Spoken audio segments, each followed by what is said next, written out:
Righteous is he who bows to one he cannot see, whose deeds do not spring without.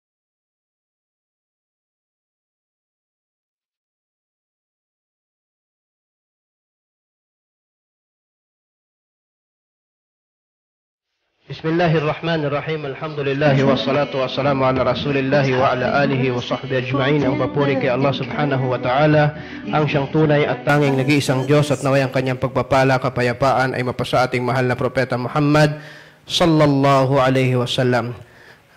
Mga kapatid sa Islam, magtatapos na lang ang pag-aaral natin ang talambuhay ng Rasulullah sallallahu alaihi wasallam, pero marami pa rin hindi marunong magsalawat sa kanya. At sinabi ng Rasulullah sallallahu alaihi wasallam, yung taong hindi marunong magpugay sa propeta Muhammad sallallahu alaihi wasallam ay siyang pinaka kuripot o hindi mapagbigay, madamot. Ang salawat, ang pagpugay ay pag narinig natin ang kanyang pangalan, ang sabihin ang sallallahu alaihi wasallam. Sallallahu alaihi wasallam. Ito ay hango mismo sa katuruan ng propeta Muhammad sallallahu alaihi wasallam. At merong kasabihan sa mga Katagalugan o sa mga Pilipino, marahil lahat, pati Mindanao siguro, pagka tumatahimik daw bigla, maingay, ay may dumaang anghel. Di ba? Narinig nyo na yun? Pag bigla nagkwekwentuhan kayo na tumahimik, may dumaang anghel. Pero tayo, pag tayo ay nag-aaral, ang paniniwala natin, ang katuruan natin, ay haffathumul malaika wa ghashiyathumur rahmah, ay pinalilibutan tayo ng mga anghel, hindi may dumadaan. Pag tayo ay nag-aaral sa bahay ni Allah, ang mga anghel hindi dumadaan, pinalilibutan nila tayo. Wa ghashiyathumur rahmah, nababalot tayo ng awa ni Allah, at lahat ng mga nasa paligid ay humihingi ng tawad dahil sa tayo nag-aaral ng Islam. So, ibig ko lang sabihin na dapat mas tahimik pa tayo kaysa dun sa paniniwalang may napadaan lang ng anghel, kaya tatahimik. Tayo ay nag-aaral ng mga salita ni Allah subhanahu wa ta'ala at talambuhay ng propeta Muhammad sallallahu alaihi wasallam. So, mga kapatid sa Islam, sa mga ilang araw na ito ay mas sinihikayat ko ang bawat isa na mas maging mapag-isip o mas malalim sa pag-unawa sa mga kaganapang ito sa buhay ng propeta Muhammad sallallahu alaihi wasallam, dahil dito tayo kukuha talaga ng napakalaking mensahe ng reliyon natin bilang pangkabuuan sa pagwawakas ng pag-aaral ng buhay ng propeta Muhammad sallallahu alaihi wasallam. Pagkatapos ng digmaan ng Ahzab o yung Khandak na tinalakay natin kahapon, sinasabi natin na nag-alisan na lang yung mga grupo o iba't ibang pangkat ng mga Hudyo at mga Pagano. Sa kadahilanan ng pagmumuslim ni Nuaym na nakapagpahina sa kanila at ang hangin na pinadala ni Allah subhanahu wa ta'ala na nabulabog yung kanilang mga hayop at mismong mga apoy na maliit ay hindi nila kayang sindihan. Subhanallah. At pag-alis ng mga pangkat na ito, tinuturing o nilalarawan ni Allah subhanahu wa ta'ala na ito ay tagumpay para sa mga Muslim. Although ang Khandak o Ahzab ay walang masyadong digmaan nakita natin na nangyari, pero yung malaking puwersa na yun, 10,000 soldiers, ganun lang umalis sa Madina. Nakita nyo? Na-realize nyo? So, umalis na sila, nag-uwian sila sa kanilang mga bahay. For the first time, naiwan na nila yung Khandak, yung hukay. Umuwi ang Rasulullah sallallahu alaihi wasallam at may naiulat na dumating si Jibril alaihi salam. Sabi ng ibang hadis, kumatok sa pinto, pinagbuksan niya Aisha radhiyallahu anha at kinausap siya, Muhammad, bakit mo tinanggal ang iyong kasuotang pagdigba, yung armor? So, ang ibig sabihin ni Jibril alayhi salam, hindi pa tapos ang digmaang ito, Muhammad. Naintindihan ng propeta Muhammad sallallahu alaihi wasallam na ang tinutukoy ay ang Banu Qurayda. Sinasabi natin sa pag-aaral ng talambuhay ng Rasulullah sallallahu alaihi wasallam, meron 3 Hudyo, di ba? Banu Qaynuqa, pinalayas, yung nambastos ng babae. Banu Nadir, pinagtangkaan siyang hulugan ng malaking bato. Pinalayas na rin sa Madina. Isa na lang ang natitira, ang Banu Qurayda. Natatandaan niyo kung anong ginawa nila? Sila sana yung nagsisilbing protection sa likod dahil meron silang kasunduan sa mga taga-Madina, itong mga Hudyo na ito na nasa likod sapagkat yung hukay ay nasa taas, pero sila ay sumira sa kasunduan bagkos naging katulong ng mga kalaban ng Muslim para sila ay atakin, pero hindi pinahintulutan ni Allah subhanahu wa ta'ala. So, ibig sabihin niya, Muhammad, may utos sa'yo. Bigyan mo ng katarungan ang pagtataksil o hindi pagsunod sa kasunduan ng mga Banu Qurayda. Pagkatapos nito, ang Rasulullah sallallahu alaihi wasallam ay nag-utos kaagad sa mga sahaba. At merong malaking aral dito. Sabi ng Propeta Muhammad sallallahu alaihi wasallam, pumunta kayo sa Banu Qurayda, bilisan nyo. Wala yusalliyanna ahadukum al-asr illa fi Bani Qurayda. Tingnan nyo, ang utos punta kayo, madali kayo, punta kayo ng Banu Qurayda at huwag kayong magsasala ng asr maliban sa Banu Qurayda. So nag-travel itong ilang mga unang mga Muslim, kasi later on, susunod ang ibang malaking puwersa ng Muslim. Pinauna lang ito ng Rasulullah sallallahu alaihi wasallam. Pagdating ng Salatul Asr, at wala pa sila sa Banu Qurayda, sa lugar ng Banu Qurayda, yung iba nagdesisyon na magsala. Teka, mawawalan, lalagpas na yung Salatul Asr. Kailangan magsala na tayo. Pero yung iba tumutol, ang sabi ng Rasulullah sallallahu alaihi wasallam, ang sala ng Asr ngayon ay ang pinag-uusapan na sa Banu Qurayda at hindi na oras ng Asr. Ang kailangan gawin natin ang sala ng Asr doon sa Banu Qurayda. So ano nangyari? Meron ng ikhtilaf. Meron ng dalawang opinion sa panahon pa lang ng sahaba. Kala nyo kayo original, no? Sa panahon pa lang ng mga sahaba, meron ng different opinion. Meron ng ikhtilaf sa fiqh na katulad ng pinag-aaralan natin ngayon. So yung iba nagsala doon, sa lugar na kung saan inabot sila ng Asr, at yung iba naman nagsala sa Banu Qurayda. Dalawa ang nangyari sa sala nila. Ngayon, yung iba, ayon sa kanila, ang ibig sabihin ng Rasulullah sallallahu alaihi wasallam na madaliin natin. Hindi ibig sabihin na huwag tayo magsala ng Asr pag dumating yung oras. So madaliin lang natin, kaya magsala tayo ng Asr dito. Yung iba naman, nanindigan na kailangan doon tayo magsala ng Asr. Pagdating ng Rasulullah sallallahu alaihi wasallam doon, kinuwento sa kanya, sinabi sa kanya, ganito nangyari sa Rasulullah, meron nag-una magsala, may nagsala dito. Anong sabi ng Propeta sallallahu alaihi wasallam? Subhanallah. Pareho kayong tama. Tapos. Walang nagtakwilan, walang nag-away, walang hindi nagpansinan, walang nasirang kapatiran, walang... Tapos ang usapan. Parehong tama yun. At ito dapat kuhaan ng mga Muslim ng aral, lalo sa panahon natin ngayon. Ngayon sa panahon ngayon, dahil lang sa maliliit na issue ng fiqh, nasisira talaga yung umma, magkakahiwalay. Dahil lang dito sa, saan ba to? Sa gitna, sa baba, sa taas, sa ilalim, sa... Pag ang opinion ng isa sa gitna, okay, sasama dyan, diyan Muslim. Bakit? Kung magsala yan, nandito yung... Isa yun sa School of Thought, di ba? Yung ibang sheikh, nagbibismillah sa Surat Al-Fatiha. Ba't wag ka magsasala doon? So, tatanungin yung Sheikh Omar tungkol doon.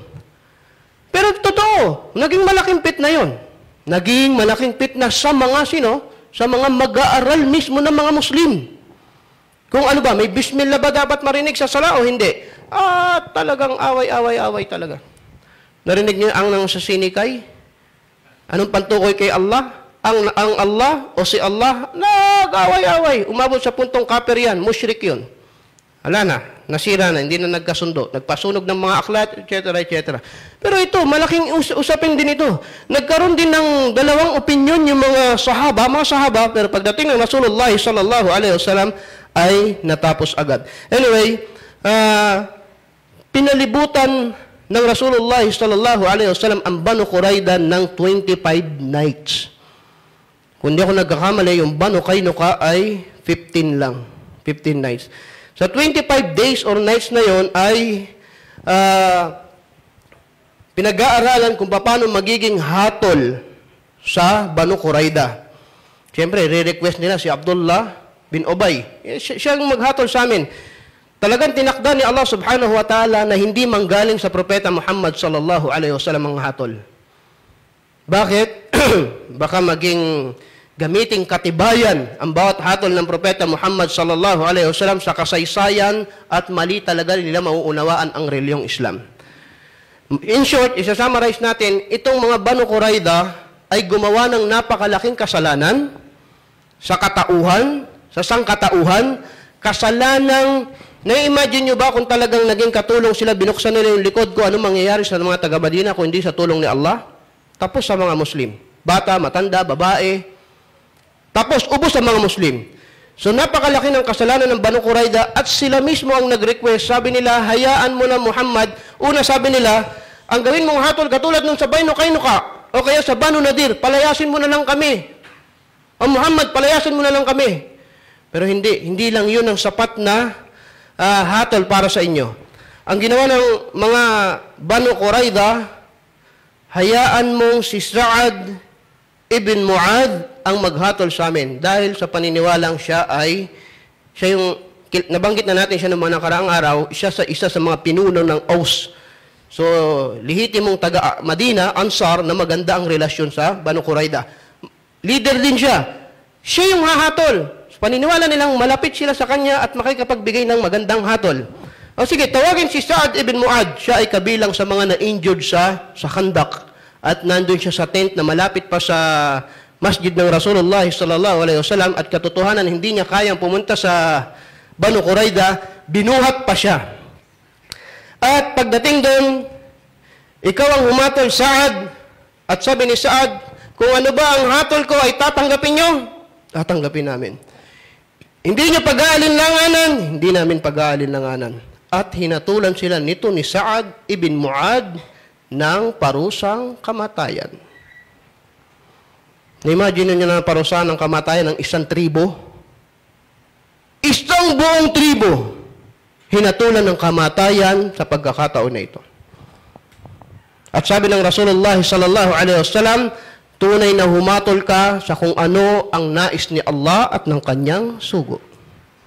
Of course, maliban sa mga kababaihan at mga kabataan na sila ay nanatiling nasa ilalim ng proteksyon ng mga Muslim. Wallahu alam. At hindi natin mababanggit pero research nyo si Abu Lubaba nandun din na nagkaroon siya ng pagkakamali sa transaksyon na ito, sa negosasyon na ito at siya yung nagtali sa kanyang sarili sa masjid hanggang sa may bumaba na aya na siya ay pinapatawad na.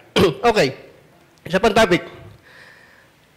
Pagkalipas lang ng hindi mahigit sa isang taon, sabi ng ibang mga scholar, 7 months or 6 months.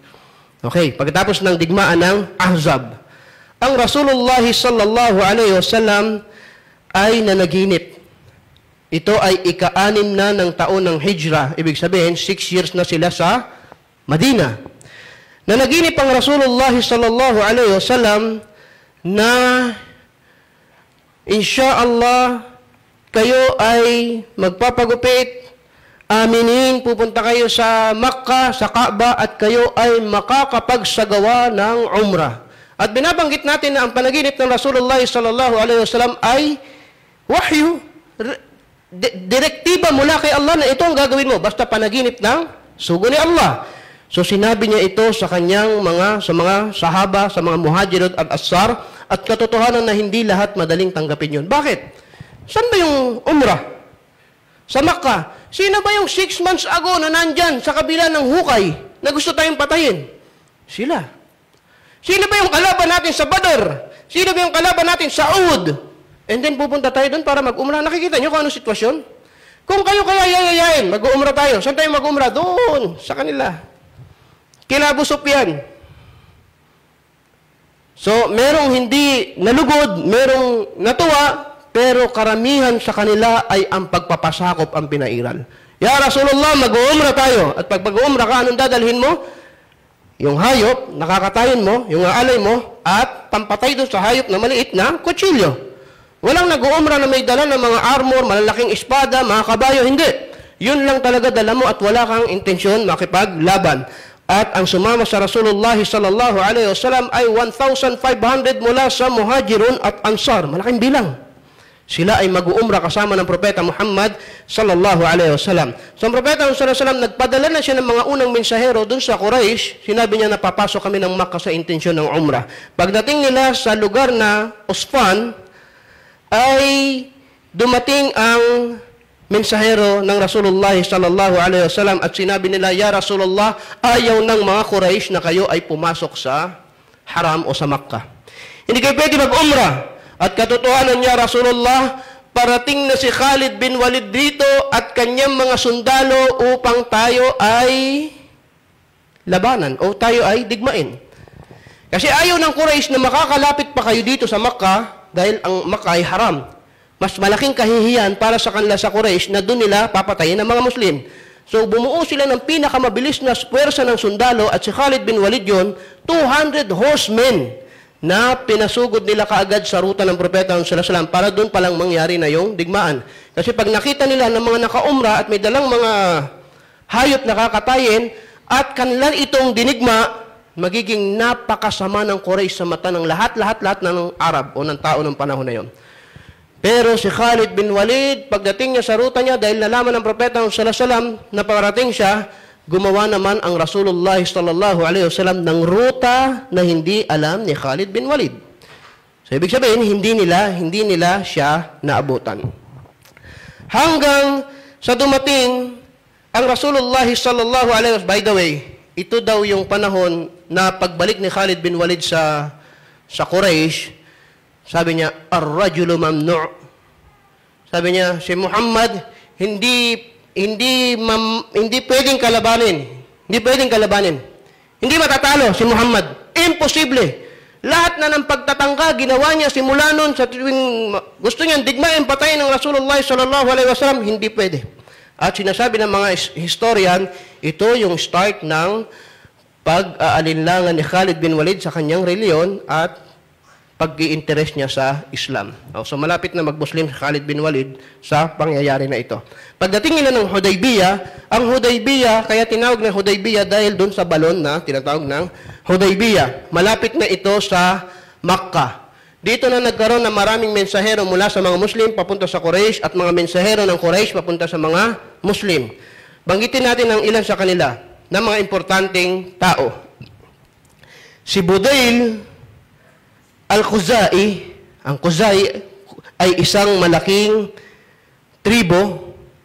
Isa siya sa inutusan ng Quraysh na pumunta ka kay Muhammad at ano ba gusto nila? Ba't sila, alam nila na mag-uumrah, pero subukan kung ano talagang maganda para sa kanila. Inutusan ng Quraysh itong si Budayl. Pagpunta niya sa kampo ng mga Muslim dito sa Hudaybiyah, nakita niya kaagad ang mga hayop at walang sandata. Hindi na siya nakipag-usap ng marami at naintindihan niya na hindi nila nais ng digmaan. Bumalik siya sa Quraysh. Yung mga tao na yun, pupunta sa Makkah para gumawa ng pagsamba. So anong negosyasyon gagawin nyo? Bakit yung pipigilan? So nainis ang Quraysh sa kanya, pinapunta ka namin doon para pumanig ka sa amin, pero bakit parang ang salita mo ngayon, mas panig sa mga Muslim? Iwan mo na lang kami. May kinalaman ito kasi kabilang ito sa mga malalaking tribo na magmumuslim later on. At isa pa si Urwa at Thaqafi. Pag sinabing Thaqafi, ito naman ay taga Taif. Pinapunta rin siya ng Quraysh. Tingnan mo kung paano mapipigilan ng mga Muslim sa pagpasok dito. Pagdating niya doon, kinausap niya ang Rasulullah sallallahu alaihi wasallam at marami siyang observation. Pagdating niya sa Quraysh, bumalik siya doon. Si Muhammad ay napakagaling na pinuno. Tingnan niyo inuutosan sila ng Quraysh para i-discourage ang mga Muslim na pumasok sa Makkah, pero pag bumabalik yung mga mensahero, parang nakukuha nila yung simpatya ng mga Muslim. Sabi nito ni Urwa, nakita ko ng hari ng Roma, hari ng Persya, pero walang leader na katulad ni Muhammad. Sabi ng mga Quraysh, hindi ikaw yung kailangan namin na mensahero. Ganon din ang Rasulullah sallallahu alaihi wasallam ay nagpapadala ng mga mensahero papunta sa kanila para i-negotiate ang pagpasok nila at isa sa mga mensaherong ito ay muntik ng patayin ng mga Quraysh at pinatay yung kanyang kamelyo. So naghanap sila ng kasunod. Sabi nila, Umar ibn al-Khattab radiyallahu anhu, ikaw kaya?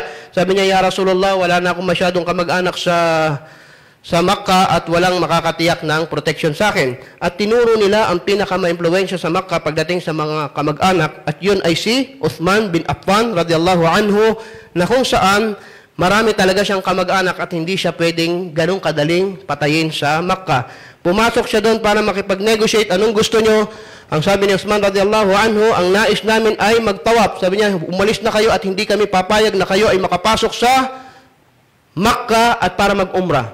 Kung gusto mo ikaw, Uthman, magtawaf ka na, mag-umrah ka na, tapos bumalik ka na doon, umalis kayo.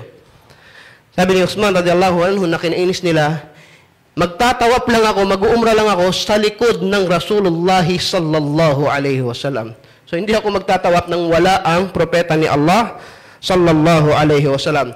Nagalit ang mga Quraysh at pinatagal ang pagbalik ni Uthman hanggang sa kumalat ang balita, tingnan nyo, na si Uthman pinatay ng mga Quraysh. Balita, chismis. Nung kumalat itong balita na ito na yung famous na tahta syajara. Yung sa ilalim ng puno sa Hudaybiyah, pinulong ng Rasulullah sallallahu alaihi wasallam ang mga Muslim, at handa ba kayong ipagtanggol ang buhay ni Uthman? Sabi niya, nandito na tayo, hindi tayo makakapag-umrah, pinatay yung mensahero natin, ayaw tayo papasukin. Handa ba kayong pumasok sa digmaan? Subhanallah, parang Badar, no? Pero mas mahirap tong sitwasyon na ito sa pagkakataon nito dahil ang dala nila ay kutsilyo. Subhanallah. At ang mga sahaba ay walang pag-aalinlangan sa kung anong hatol ng Rasulullah sallallahu alaihi wasallam ay susundin nila. Para kay Uthman, kami ay sumusumpa, kami ay sumasakop, kami nagpapasakop, ya Rasulullah, pag-utusan mo kami at anong gagawin, kami ay susunod. At binanggit ni Allah subhanahu wa ta'ala ng maraming papuri sa marangal na Quran ang tungkol sa kanilang panunumpa sa ilalim ng puno sa Hudaybiyah. Subhanallah. Hanggang dumating yung balita, buhay pala si Uthman. So, walang digmaan. Okay, buhay siya. False alarm. Tuloy lang. Nagpadala ng mensahero ang mga Quraysh sa pangalan ni Suhail bin Amr. At dito na nangyari yung Treaty of Hudaybiyah. Sinashorten ko lang, no? Pagdating nito, Muhammad, ako ang representative ng mga Quraysh at kailangan hindi kayo makakapasok ng umrah, gumawa tayo ng kasunduan para matapos na itong napipintong digmaan na ito at hindi matuloy ang digmaan. At ngayon, gagawa tayo ng kasunduan. Si Ali radiyallahu anhu, na mapag-aaralan natin sa sira na siya ay isa sa mga sahaba na marunong sumulat. Ali, ikaw ang taga-sulat, ito ang kasunduan natin. Number 1, sa surat si Ali radiyallahu anhu, Bismillahirrahmanirrahim, Muhammad Rasulullah. Sabi nito ni Suhail, huwag mo lagyan ng Bismillahirrahmanirrahim dahil hindi kami naniniwala sa Ar-Rahmanir-Rahim. Hindi, magkaiba tayong paniniwala. Di namin pinaniniwala niyan, tanggalin mo yan. At yung Muhammad Rasulullah, kung naniniwala kami na sugo ka ni Allah, hindi sana tayo magdidigma. Hindi rin kami naniniwala dyan, tanggalin mo yan. So si Ali radiyallahu anhu, hindi ko to kaya tanggalin. Paano tatanggalin to? Tatanggalin ko yung Bismillahirrahmanirrahim, buburahin ko. Yung Rasulullah, buburahin ko. Hindi ko kaya. Ang sabi ng Rasulullah sallallahu alaihi wasallam, ituro mo sa akin saan dyan. Dahil hindi siya nakakabasa. At pagturo niya, ang Rasulullah sallallahu alaihi wasallam ang bumura ng Bismillahirrahmanirrahim at Rasulullah. Subhanallah. Ang sama-sama ng loob ng mga sahaba. Imagine mo sa harap ni Omar, sa harap ni Abu Bakar, sa harap ng ibang mga sahaba ang ginagawang ito ng mga Quraysh. Pero sabi ng Rasulullah sallallahu alaihi wasallam, tuloy mo. Number 1, wala kayong umrah ngayon. Hindi pwede. Mag-umrah kayo next year, at sabihin nyo kung kailan dating nyo, aalis kami ng 3 days, bibigyan namin kayo ng 3 days, tapos umalis na kayo, babalik kami sa Makkah. Number 1, kasunduan. Number 2, kailangan yung pumupunta dito galing sa inyo ay safe, yung pupunta mula sa amin, papunta sa inyo ay gawin nyo, bigyan nyo ng ligtas na paglalakbay. Ganon din, 10 years ay walang gera sa pagitan natin. Mamaya makikita nyo kung gaano kaganda tong kasunduan na ito. 10 years, walang gerang dapat mamagitan sa atin. Number 4, lahat ng mga pupunta sa Madina na gusto mag-Muslim galing sa Makkah, huwag nyo tanggapin. At lahat naman ng mga galing sa Madina na nagbago isip, gusto bumalik sa amin, sa Makkah, sa Quraysh, ay payagan nyo. Sabi ng Propeta sallallahu alaihi wasallam, lagay mo. Sige, sulat mo dyan. At number 5, walang susuway sa kasunduan nito. Yalla, bismillah, pirma sila. At yun ang kasunduan ng Hudaybiyah. Subhanallah. Pagkatapos nito, mahaba na oras ko, no? Tuloy lang natin. Pagkatapos nito, ang Rasulullah sallallahu alaihi wasallam, sinabi niya, wala ng umrah, ano na kayo, tahlik, maggupit na kayo ng buhok kasi naka-ihram ka, nagniyat ka ng umrah, pag naggupit ka ng buhok, ibig sabihin, binabatal mo na o lumalabas ka na sa state ng ihram. At katayin nyo na yung mga hayop, pwede na, wala tayong umrah. Ayaw na mga sahabat. Mabigat talaga sa kanila yung kasunduang ito. Ya Rasulullah, sabi mo sa panaginip mo, mag-umrah ka. Mag-umrah tayo. So yung mapapayag sila na magbiyahe, mahirap na. Dahil alam nilang kadelikaduhan yon. Pero naniwala sila at disappointed talaga sila. So pagpasok ng Rasulullah sallallahu alaihi wasallam sa kanyang asawa kay Salama, sinabi ko na sa kanila maggupit, magpakalbo, ayaw pa rin nila. Ang suggestion, nasa sira ito. Sabi ni Salama radiyallahu anha, ya Rasulullah, ikaw unang magpakalbo. Nagpakalbo siya at lumabas ang Rasulullah sallallahu alaihi wasallam at nakita nila na wala na siya sa ihram, sumunod na rin yung mga sahaba. Kawaan ni Allah ang mga nagpakalbo, kawaan ni Allah ang mga nagpakalbo, kawaan ni Allah ang mga nagpakalbo, 3 beses.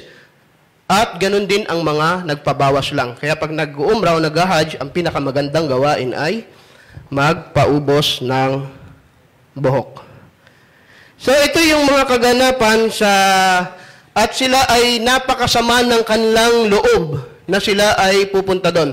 Pero tingnan nyo napakaraming aral dito.